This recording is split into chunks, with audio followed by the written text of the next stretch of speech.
नमस्कार, मैं हूं निधि और आप देख रहे हैं एमपी न्यूज के खास कार्यक्रम न्यूज रूम में आपका बहुत बहुत स्वागत है, जहां हम नजर डालेंगे कुछ खास अपडेट्स को लेकर। कांग्रेस का हाथ छोड़कर भाजपा में शामिल हुए सांसद ज्योतिरादित्य सिंधिया आज इंदौर उज्जैन दौरे पर हैं। हालांकि ज्योतिरादित्य सिंधिया इंदौर पहुंचते उससे पहले ही राजनीतिक हलचलें तेज हो गई और हलचलें भी ऐसी कि कुछ कांग्रेसियों की गिरफ्तारी तक हो गई। जी हाँ, बिल्कुल ठीक सुना आपने। आपको बता दें कि निजी स्कूलों द्वारा फीस वसूली के विरोध में कांग्रेस ने सुबह विधानसभा 2 में मोर्चा खोल दिया और धरना प्रदर्शन करने के साथ ही सरकार के खिलाफ हस्ताक्षर अभियान भी चलाया। बिना अनुमति के सरकार के खिलाफ अभियान चलाने की सूचना पुलिस को मिली और इस सूचना के बाद ही पुलिस हरकत में आई और कांग्रेसियों को गिरफ्तार कर अस्थायी जेल भी ले गई। कहा जा रहा है कि अभियान के बाद कांग्रेसियों ने सिंधिया को काले झंडे दिखाने और यहां तक कि काली स्याही फेंकने की भी योजना बनाई थी।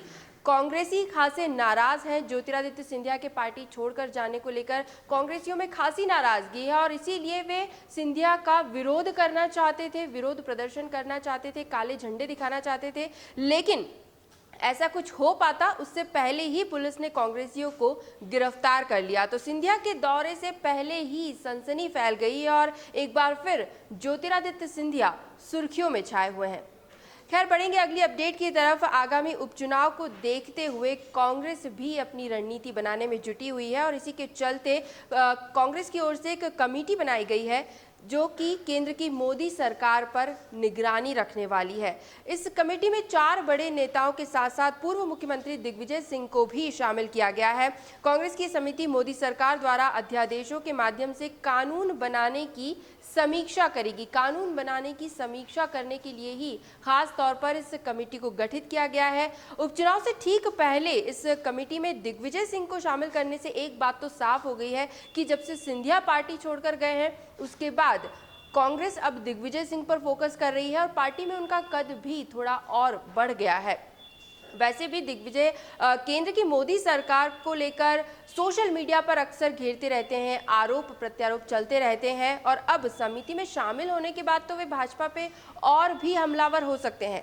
आने वाले उपचुनाव से पहले समिति के गठन को लेकर अगर हम देखें तो ये भी साफ हो गया है कि कांग्रेस पूरी तरह से रणनीति बना रही है। बारीकी से एक एक चीज पर ध्यान केंद्रित किया जा रहा है और उपचुनाव में कहीं भी कोई चूक ना हो, इसके लिए कांग्रेस फूंक फूंक कर कदम रख रही है।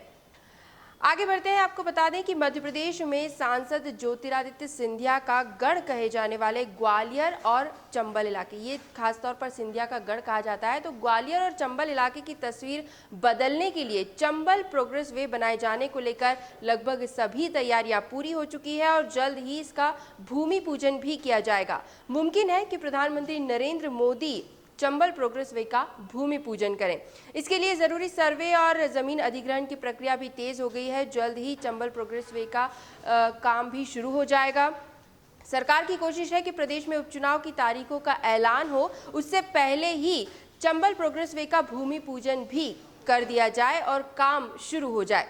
उपचुनाव के संदर्भ में देखें तो ग्वालियर चंबल इलाके में 16 सीटें आती हैं जो कि जीतना बीजेपी काफ़ी अहम मान रही है। अगर यहाँ पर जीत जाती है तो उपचुनाव काफ़ी आसान हो जाएंगे और यही कारण है कि प्रदेश सरकार ने चंबल प्रोग्रेस वे को लेकर ज़रूरी खाका तैयार करना तेज़ कर दिया है।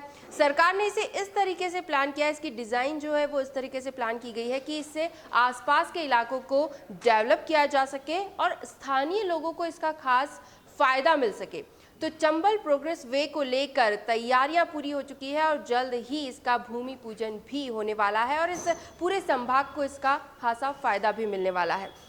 बात करेंगे हम मध्य प्रदेश में कोविड-19 की अपडेट्स को लेकर। तो कोरोना का कहर अभी भी जारी है।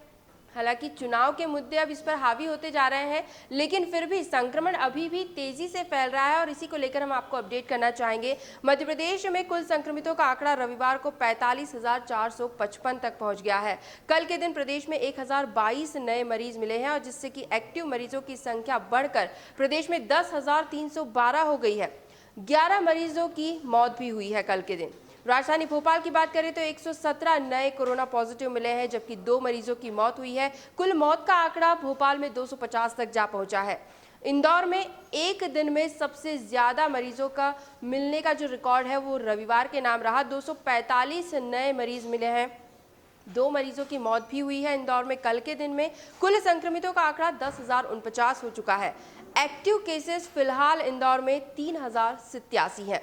इसी तरह ग्वालियर में भी 91 नए पॉजिटिव मिले हैं और कुल संक्रमित अब तक 3,746 हो चुके हैं। कुल मौतें ग्वालियर जिले में 40 हो चुकी हैं। इसी तरह शिवपुरी में 29, श्योपुर में 12, दतिया 17 और मुरैना में भी 6 मरीजों के मिलने की सूचना है।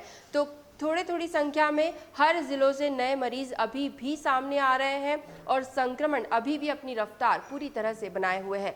अंत में बात करेंगे मध्य प्रदेश के मौसम को लेकर, तो मौसम का मिजाज तो बदला हुआ नजर आ ही रहा है। पूरा प्रदेश तरबतर भीगा नजर आ रहा है।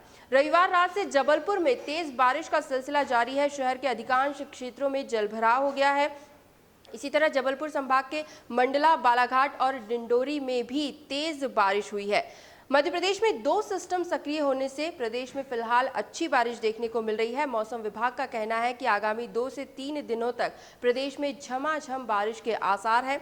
हालांकि पूरे मध्य प्रदेश में अब तक जो बारिश हुई है वो औसत से कम ही है, लेकिन फिर भी पिछले 1-2 दिनों में जो बारिश हुई है उससे थोड़ी राहत जरूर मिली है और औसत कोटा जो होता है बारिश का उसके नजदीक हम जरूर पहुंच रहे हैं। फिर भी सामान्य से कम बारिश है अब तक। मौसम विभाग की माने तो 19 अगस्त को एक कम दबाव का क्षेत्र बंगाल की खाड़ी में बनने जा रहा है, जिसके बाद प्रदेश में और भारी बारिश देखने को मिल सकती है। यानी अच्छी बारिश अगस्त के अंत में देखने को मिलेगी। एमपी न्यूज के न्यूज रूम से फिलहाल यही अपडेट्स। लगातार और भी खबरें और भी जानकारियां एमपी न्यूज पर आपके लिए आती रहेंगी। बस आप बने रहिए हमारे साथ और देखते रहिए एमपी न्यूज। धन्यवाद। एमपी की नब्ज, एमपी का हाल, मध्य प्रदेश की हर खबर एमपी न्यूज टीवी के साथ। लगातार खबरों के लिए सब्सक्राइब करें हमारा YouTube channel MP news TV. Latest updates के लिए बेल आइकन दबाना जरा भी न भूलें।